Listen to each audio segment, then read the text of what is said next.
can he do 40 again? Well, he does 40 every season, doesn't he? I'm not sure that he will do 55. But you never know. He's been scoring goals now for like 8 seasons in German football. This man is unbelievable. He looks after himself. He's the fittest man around. And it has to be said, he's also got players around him who can provide him, who can give him the assists. So he will probably go over 40 this year as well. Do you know, when we're talking about out-and-out strikers, and we don't talk about, we talk about natural strikers, Jan mentioned that, and we leave the Messis and the Ronaldos out, because Ronaldo, plays through the middle now because he doesn't want to run up and down the wide positions because of his age.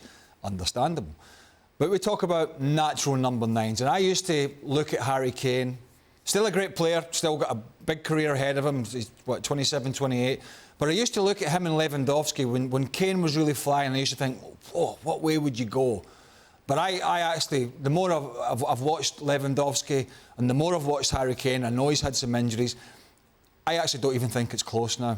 I think Lewandowski has raised the bar in terms of that role and what he does, the physicality, the link-up play, the ability to make runs, clever runs in the box, and then the composure, the touch and the finishing abilities. Not to take anything away from Kane, because he's up there as a number 9.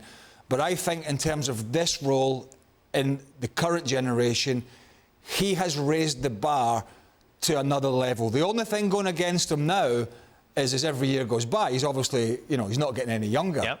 But as Jan said, he looks after himself, and that's great news for Bayern, and he's by way and far the best natural striker on the planet, in my opinion. And of course, just behind him, you have Mr. Bayern Munich. How on earth, Archie, would you describe Thomas Muller's season last year? What a roller coaster.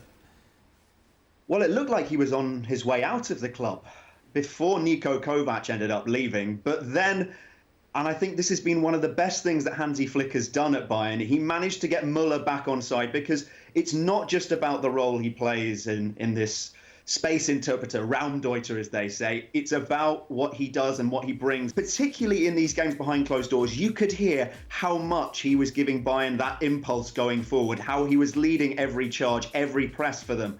And it bore out in the numbers as well, as you saw there, the amount of goals that he came up with and assists last season.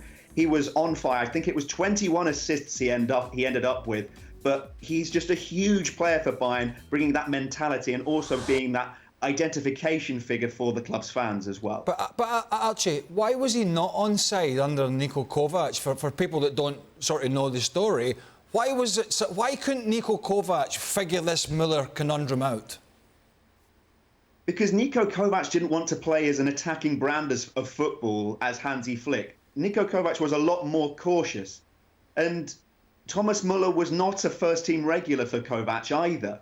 So I think that Thomas Muller functions when you are throwing everything at it, when you are trying to dominate sides. And you could see the frustration in Thomas Muller in terms of what he was being asked to do by Niko Kovac. That wasn't Bayern for him.